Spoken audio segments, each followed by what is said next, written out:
জানি না কেন আমার শ্বশুর রোজ রাতে আমার নন্দের ঘরে যেত। এর কারণ জানার জন্য একদিন আমি রাতে লুকিয়ে লুকিয়ে আমার নন্দের ঘরে যাই।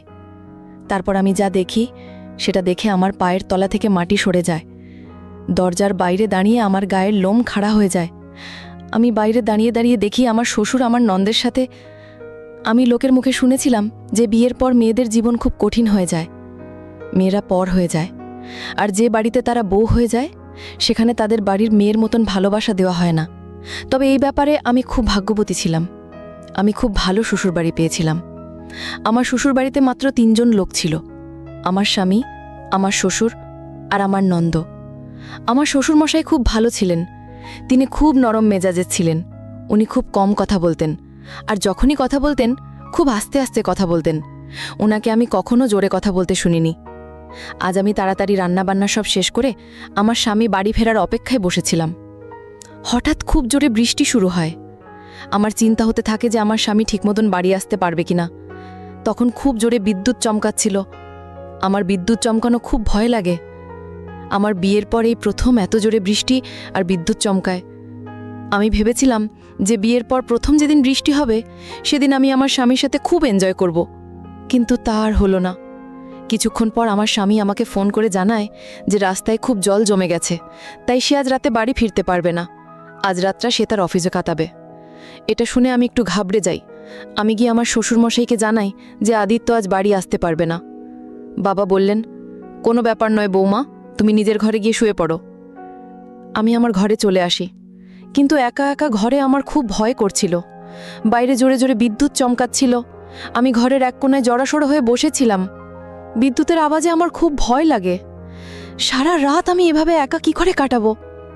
হঠাৎ আমার মাথায় একটা বুদ্ধি আসে। আমি ভাবি, আমি যদি আজ রাতটা আমার ননদ অর্পিতার ঘরে গিয়ে কাটাই তাহলে কেমন হয়? সেও তো তার ঘরে একা আছে, ভালোই হবে। আমরা দুজনে গল্প করতে করতে রাতটা কাটিয়ে ফেলব। এই ভেবে আমি আস্তে আস্তে ঘর থেকে বেরিয়ে আসি। আমার নন্দর ঘরটা গ্রাউন্ড ফ্লোরে ছিল, আর আমার ঘর ছিল ফার্স্ট ফ্লোরে। আমার শ্বশুরমশাইয়ের ঘরটাও নিচের তলায় ছিল, আর ফার্স্ট ফ্লোরে তখন আমি ছাড়া আর কেউ ছিল না। চারিদিকটা খুব শুনশান লাগছিল। ঝড় বৃষ্টির কারণে কারেন্টও চলে গেছিল, তাই ফ্লোরটা খুব অন্ধকার ছিল। আমি আস্তে আস্তে পা টিপে টিপে সিঁড়ি দিয়ে নিচে নামতে শুরু করলাম। আমার গায়ে কাঁটা দিচ্ছিল। কোনো রকমে আমি সিঁড়ি ভেঙে গ্রাউন্ড ফ্লোরে এসে পৌঁছি আর আমার নন্দের ঘরের দিকে চলে যাই। তার ঘরের দরজাটা ভেতর থেকে বন্ধ ছিল না, তাই আমি খুব সহজেই সেটা খুলে ফেলি আর ভেতরে ঢুকে পড়ি। ঘরের ভেতরে আমি যাই দৃশ্যটা দেখি, সেটা দেখে আমার চোখ কপালে উঠে যায়। প্রথমে আমার বিশ্বাস হয় না, মনে হয় আমি ঠিক দেখছি তো, কিন্তু কিন্তু এটাই বাস্তব। আমার ননদ ফুপিয়ে ফুপিয়ে কাঁদছিল। তার কান্নার আওয়াজ আমার কানে আসে। সে কাঁদতে কাঁদতে আমার শ্বশুরের হাত থেকে নিজেকে বাঁচানোর চেষ্টা করছিল। তখন আমার শ্বশুরকে দেখে আমার একটা পিশাচ মনে হচ্ছিল যে আমার ননদের উপর অত্যাচার করছে। আমি ভাবি, একজন বাবা তার মেয়ের সাথে এমনটা কি করে করতে পারে? অনেক বছর হলো আমার শাশুড়ি মা মারা গেছেন। কে জানে আমার ননদের ওপর কবে থেকে এই অত্যাচার চলছে। আজ আমি বুঝতে পারি যে আমার ননদ কেন সবসময় চুপচাপ আর ভয়ে ভয়ে থাকে। আমার নাম ঋতিকা। 4 মাস হলো আমি বিয়ে করে এই বাড়িতে এসেছি। আমার স্বামী আমাকে একটা বিয়ের বাড়িতে দেখেছিল, আর আমাকে দেখেই তার পছন্দ হয়ে যায়। তারপর সে বিয়ের প্রস্তাব নিয়ে আমার বাড়িতে আসে। আমার বাবা মা আদিত্যের ব্যাপারে খোঁজ খবর নিয়ে জানতে পারে যে তার একটা নিজস্ব ব্যবসা আছে, তার নিজের বাড়িও আছে, আর তার পরিবার খুব ছোট। আমার বাড়ির লোকেরা এই বিয়েতে রাজি হয়ে যায়। বিয়ের আগে আমরা অনেকবার ফোনে কথা বলি আর একে অপরকে জানার চেষ্টা করি। 1 মাসের মধ্যে আমাদের বিয়ে হয়ে যায়। বিয়ের আগে আমি লোকের মুখে শুনেছিলাম যে শ্বশুর বাড়িতে যদি একটা অবিবাহিত ননদ থাকে তাহলে সংসার করা আরও কঠিন হয়ে যায়, কারণ ননদরা স্বামী আর শ্বশুরের খুব আদরের হয়, তাই তারা তার সব আবদার মেনে নেয়। কিন্তু অর্পিতা অন্য ননদের মতো একেবারেই ছিল না। সে খুব চুপচাপ ছিল, আর দিনের বেশিরভাগ সময় নিজের ঘরে বসে থাকত। আমি যখন তাকে ডাকতাম তখন সে এসে আমাকে কাজে সাহায্য করে আবার তার ঘরে চলে যেত। মাঝে মাঝে তো আমাকে তাকে খাওয়ার জন্য বারংবার ডাকতে দিতে হতো। সে ঘর থেকে বের হতেই চাইতো না। আমার শ্বশুর অংশাই ওর খুব খেয়াল রাখতেন। ও কখনো খাবার না খেতে চাইলে বাবা তাকে নিজের হাতে খাইয়ে দিতেন। কিন্তু আমার ননদ তার বাবার সাথে সবসময় খারাপ ব্যবহার করত। বাবা তার জন্য কিছু কিনে আনলে সে এমন ব্যবহার করত যেন মনে হতো যে বাবার থেকে সে কোনো জিনিস নিতেই চায় না। সে বাবার সাথে সবসময় রেগে কথা বলতো। একদিন রাতে আমি আদিত্যকে জিজ্ঞেস করি, তোমার বোন সারাদিন তার ঘরে বসে থাকে কেন? সে কারোর সাথে কোনো কথা বলে না? আদিত্য বলে, ও বরাবর এরকম ছিল না। মা মারা যাবার পর থেকে ও এরকম হয়ে গেছে। আগেও সবার সাথে খুব ভালোভাবে মিশত, আজকাল ও নিজের মতন থাকতেই ভালোবাসে। তুমি ওর সাথে বেশি কথা বলতে যেও না। আমি ভেবে দেখি সেটাই ভালো হবে।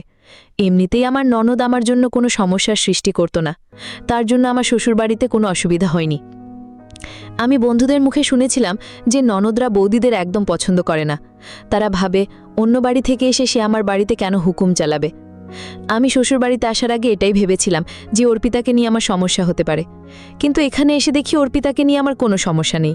সে নিজের মতন থাকে। আমি ঠিক করি যে আমি আর ওর সাথে নিজে থেকে কোনো কথা বলতে যাব না। আমি আমার মাকে অর্পিতার ব্যাপারে বলি। মা বলে, তুই অনেক ভালো শ্বশুরবাড়ি পেয়েছিস, সেটা তোর সৌভাগ্য। কারোর ব্যাপারে বেশি মাথা ঘামাতে যাস না, নিজের স্বামীকে নিয়ে সুখে থাক। আমি ভেবে দেখি মা ঠিকই বলছে। তারপর থেকে আমি আর অর্পিতাকে নিয়ে মাথা ঘামাতাম না। বিকেল হলেই আমি খাওয়া দাওয়া সেরে ওপরে আমার ঘরে চলে যেতাম, আর আমি সারা রাত নিচে নামতাম না। বাড়ির মধ্যে আমার আর আদিত্যের একটা আলাদা দুনিয়া ছিল। আমরা একে অপরকে নিয়ে খুব সুখে ছিলাম, তাই আশেপাশে কি হচ্ছে সেটা আমাদের চোখে পড়েনি। একদিন আমার শ্বশুরমশাই বাইরে থেকে সবার জন্য খাবার কিনে আনেন। উনি নিজের হাতে অর্পিতাকে খাওয়ানোর চেষ্টা করেন, কিন্তু অর্পিতা রেগে বলে, আমি খাবো না। বাবা জোর করে তাকে খাওয়াতে যান। আমি দূর থেকে বসে সব দেখছিলাম। হঠাৎ অর্পিতা রেগে মেগে খাবার ছেড়ে নিজের ঘরে চলে যায়। বাবা লক্ষ্য করেন যে আমি সবটা দেখছি। বাবা আমাকে বলেন, আমার মেয়ে আমার ওপর খুব রেগে আছে, ওর আমার ওপর খুব রাগ। ওর মনে হয় যে আমি যদি ওর মায়ের আরও ভালোভাবে চিকিৎসা করাতাম তাহলে ওর মা বেঁচে যেত, কিন্তু ওর মায়ের অসুখটা অতটুকুই ছিল। আমি তাকে সুস্থ করার অনেক চেষ্টা করেছিলাম, অনেক টাকা আমার খরচ হয়ে গেছিল, কিন্তু আমি তাকে বাঁচাতে পারিনি। ও চলে যাবার পর আমিও খুব ভেঙে পড়েছিলাম, আর আমার মেয়ে আমার উপর রাগ দেখিয়ে তার মাকে হারানোর দুঃখ মেটায়। আমি বাবার চোখে জল দেখতে পাই। ওনাকে দেখে আমার মায়া হয়। আমি বাবাকে বলি, আপনি চিন্তা করবেন না বাবা, সময়ের সাথে সাথে অর্পিতা ঠিক বুঝতে পারবে যে এতে আপনার কিচ্ছু করার ছিল না। তারপর বাবা খাবারটা নিয়ে অর্পিতার ঘরে চলে যান। আমি সবার জন্য রাতের খাবার তৈরি করি। রান্না সেরে আমি একবার ভাবি যে আমার ননদ আর বাবার সাথে বসে গল্প করি। তারপর ভাবি যে বাবা মেয়ের মাঝখানে আমার যাওয়াটা ঠিক হবে না। আমি নিজের ঘরে চলে যাই। তারপর থেকে এটা রোজকার রুটিন হয়ে যায়। রোজ আমার ননদ তার বাবার উপর রাগ দেখাতো, আর আমার শ্বশুর অংশিতার রাগ ভাঙানোর চেষ্টা করতেন। মাঝে মাঝে আমার মনে হতো যে আমার ননদ খুব ভাগ্যবতী। সে এত ভালো একজন বাবা পেয়েছে যিনি তার সব আবদার মেনে নেয়। তার মেয়ে যা চায় বাবা তাই এনে দেয়। আমার বাবা কখনো আমাদের এত আবদার মানেনি। আমি আমার মা বাবার ৩ নম্বর মেয়ে ছিলাম। কিন্তু এমনটা নয় যে আমাদের বাবা আমাদের ভালোবাসতেন না, কিন্তু তিনি সবসময় আমাদের থেকে দূরত্ব বজায় রাখতেন। কখনো আমাদের কোনো কথা বলার হলে তিনি আমাদের মায়ের মাধ্যমে সেটা বলে পাঠাতেন। শ্বশুরবাড়িতে এসে বাবা মেয়ের এমন সুন্দর সম্পর্ক দেখে আমার একটু হিংসাই হতো, কিন্তু আমার শ্বশুরমশাইয়ের এই ভালোবাসার পেছনে যে কী উদ্দেশ্য ছিল সেটা আজ ঝড় বৃষ্টি না হলে আমি কোনো দিনই জানতে পারতাম না। আমি সেদিন নিজের চোখে দেখি আমার শ্বশুরমশাই তার মেয়ের সাথে দৈহিক সম্পর্ক করছেন। সেদিন আমি বুঝতে পারি যে তিনি তার মেয়েকে নিজের চাহিদা মেটানোর জন্য ব্যবহার করেন। অর্পিতা কেন তার বাবার উপর রেগে থাকে আজ আমি সবটা বুঝতে পারি। অর্পিতার কান্নার আওয়াজে গোটা ঘর কাঁপছিল। হঠাৎ আমার শ্বশুরের খেয়াল হয় যে ঘরে কেউ একটা এসেছে। তিনি অর্পিতাকে ছেড়ে আমার দিকে তাকান। আমাকে দেখে ওনার হুঁশ উড়ে যায়। উনি ভাবেনি যে রাতের বেলা এই সময় আমি অর্পিতার ঘরে আসতে পারি। উনি ভেবেছিলেন রোজকার মতন আমি আমার ঘরেই থাকব। আমাকে দেখে উনি ঘাবড়ে গিয়ে বলেন, বৌমা তুমি এখন এখানে, কোনো দরকার আছে? আমি তাড়াতাড়ি গিয়ে অর্পিতার হাতটা ধরে তাকে ওখান থেকে সরিয়ে ফেলি, আর নিজে আমার শ্বশুরায়ের সামনে গিয়ে দাঁড়াই। আমি বলি, আপনার লজ্জা করে না আপনার মেয়ের সাথে এমন কাজ করতে? আপনি তো বাবা নামের একটা কলঙ্ক। আপনার মতন বাবা যেন কোনো মেয়ে কখনো না পায়। অর্পিতা যখন আমার পিছনে দাঁড়িয়ে দাঁড়িয়ে কাঁদছিলেন, আমার শ্বশুর অংশ বলেন, বৌমা তোমার কোথাও ভুল হচ্ছে। অর্পিতা নিশ্চয়ই আমার বিরুদ্ধে কান ভেঙেছে, তাই তুমি আমাকে ভুল বুঝছ। আমি বলি, আপনি তো খুব নির্লজ্জ মানুষ দেখছি। এত বড় পাপ করেও আপনি গলাবাজি করছেন? আমি সবটা নিজের চোখে দেখেছি। আপনি এক্ষুনি এই ঘর থেকে বেরিয়ে যান, নইলে আমি পুলিশকে ফোন করব। পুলিশের কথা শুনে তিনি একটু ভয় পান আর চুপচাপ ঘর থেকে বেরিয়ে যান। উনি ঘর থেকে চলে যাওয়ার পর আমি গিয়ে ঘরের দরজাটা বন্ধ করে দেই।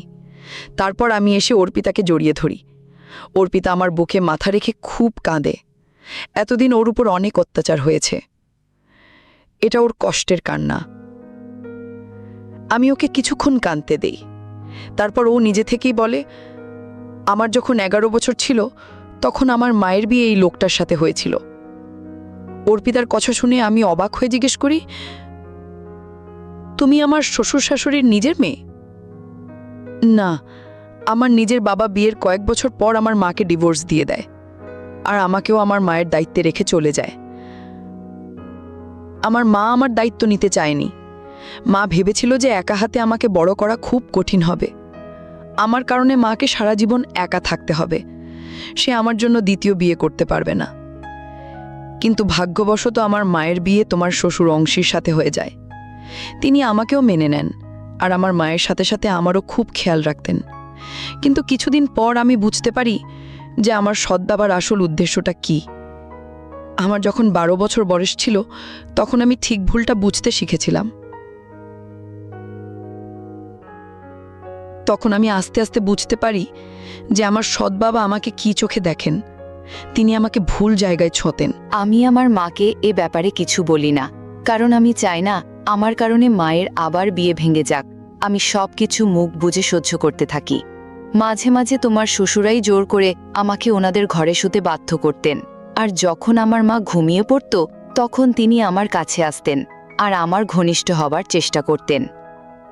একদিন আমি সাহস করে মাকে সবটা বলার চেষ্টা করি, কিন্তু মা আমার কোনো কথাই বিশ্বাস করে না। উল্টো মা রেগে আমাকে থাপ্পড় মারে আর বলে, তোর লজ্জা করে না তোর বাবার সম্পর্কে এমন নোংরা কথা বলতে? সে তোকে কত ভালোবাসে, আর কোনোদিন যেন এমন কথা না শুনি। আমি ভাবি, আমার নিজের মা আমার কথা বিশ্বাস করছে না, তাহলে অন্য কেউ কি করে বিশ্বাস করবে? দিনে দিনে আমার সৎ বাবার সাহস আরও বাড়তে থাকে। আমি যত বড় হতে থাকি তত তিনি বেশি করে আমার সান্নিধ্যে আসার চেষ্টা করতেন। একদিন উনি ওনার সব সীমা ছাড়িয়ে গেছিলেন। সেদিন আমার মা বাজারে কিছু কিনতে গিয়েছিল। মা বাড়ি ফিরে এসে নিজের চোখে সব দেখে ফেলে। মা আমাকে আর আমার সৎ বাবাকে ঘনিষ্ঠ মুহূর্তে দেখে ফেলে। তারপর যেটা আমি ভয় পেয়েছিলাম সেটাই হলো। মা সব দোষটা আমার উপর দিয়ে দেয় আর বলে আমি একটা কাল নাগিনী, আমি তার সংসার ভাঙছি। আমি আমার সৎ বাবাকে লোভ দেখিয়েছি, তাই উনি আমার সান্নিধ্যে এসেছেন। আমি মাকে অনেকবার বোঝানোর চেষ্টা করি যে এতে আমার কোনো দোষ নেই, আমি নিজেই এই পরিস্থিতির শিকার, কিন্তু মা আমার কথা বিশ্বাস করতে চান না। এই ঘটনাটার পর মায়ের একটা বড় শক লাগে আর মায়ের হার্ট ফেল হয়ে যায়। কয়েকদিন হাসপাতালে থাকার পরে মা নিজের প্রাণ হারিয়ে বসে। কিন্তু মারা যাওয়ার আগে মা এটা বুঝতে পারে যে আসল দোষী আমি নই, আমার সৎ বাবা। মা আমার কাছে ক্ষমা চেয়েছিল, কিন্তু তাতে আমার কোনো লাভ হয়নি। মা যদি আমার কথা আগে বিশ্বাস করতেন তাহলে আমি এই জানোয়ারের হাত থেকে বাঁচতে পারতাম। মা মারা যাবার পর আমি ভেবেছিলাম এই বাড়ি ছেড়ে চলে যাব, কিন্তু তারপর ভাবি আমি যাব কোথায়? একজন একা মেয়ের জন্য পুরো দুনিয়াটাই খুব ভয়ঙ্কর। আমার সৎ বাবার মতো লোক এই পৃথিবীতে অনেক আছে, তাই আমি নিজের ভাগ্যকে স্বীকার করে নিই আর এই বাড়িতেই থেকে যাই। আমার মা 6 বছর আগে মারা গেছেন। এই 6 বছর আমার সৎ বাবার রোজ আমাকে ব্যবহার করেছেন। আমি অর্পিতার হাত ধরে বলি, তোমার কোনো ভয় নেই, আজকের পর থেকে তোমার সাথে আর এমনটা হবে না। তুমি যদি এসব কথা আমাকে আগে বলতে তাহলে আমি তোমাকে নিশ্চয় সাহায্য করতাম। অর্পিতা বলে, আমার নিজের মা আমার ওপর ভরসা করেনি, তাহলে আমি কি করে আশা করব যে অন্য কেউ আমার ওপর ভরসা করবে? অর্পিতার মধ্যে অনেক রাগ আর অভিমান লুকিয়েছিল। তখনও বাইরে জোর বৃষ্টি পড়ছিল। আমি সেই রাতটা অর্পিতার সাথে তার ঘরেই কাটাই। সকাল হতেই বৃষ্টি থেমে যায় আর রোদ ওঠে। আদিত্য যখন বাড়ি ফেরে তখন আমি সাহস করে তাকে সব কথা বলি। আদিত্যর পক্ষে আমার কথা বিশ্বাস করাটা খুব কঠিন ছিল। আদিত্য অর্পিতাকে ছোটবেলা থেকে দেখছে। সে জানে ছোটবেলা থেকে অর্পিতা খুব ভয় ভয় কাটিয়েছে, কিন্তু সে এটা জানত না যে এর পেছনে তার নিজের বাবার হাত আছে। আদিত্য তার বাবার সাথে কথা বলতে ওনার ঘরে যান। ঘরে গিয়ে দেখেন উনি বিছানায় শুয়ে আছেন। আদিত্য তার বাবাকে ডাকে, কিন্তু তিনি কোনো সাড়া দেন না। সে বাবার গায়ে হাত দেয়, তারপর দেখে যে তার বাবার গোটা শরীর বরফের মতন ঠান্ডা। আদিত্য সঙ্গে সঙ্গে ডাক্তারকে ডেকে পাঠান। ডাক্তার এসে বলেন যে আদিত্যর বাবা মারা গেছেন। উনি বুঝতে পেরেছিলেন যে এবার ওনার সত্যিটা ওনার ছেলে জেনে যাবে। উনি ওনার ছেলের মুখোমুখি হতে ভয় পেয়েছিলেন। সেই ভয়ে ওনার হার্ট ফেল করে আর উনি মারা যান। ওনার মৃত্যু অর্পিতাকে রোজ অত্যাচারিত হওয়ার হাত থেকে তো বাঁচিয়ে দেয়, কিন্তু এতদিন ওর ওপর যেই অন্যায় হয়েছে তার দাম কে দেবে? স্বামী স্ত্রীর মধ্যে ঝগড়া বা ভুল বোঝাবুঝি হতেই পারে, কিন্তু ডিভোর্স দেবার আগে তাদের এটা ভাবা উচিত তাদের বাচ্চাদের কি হবে, তারা সারা জীবন কিভাবে কাটাবে। আমাদের সমাজের অনেক মেয়ে ওর পিতার মতন সৎ বাবার অত্যাচারের শিকার হয়।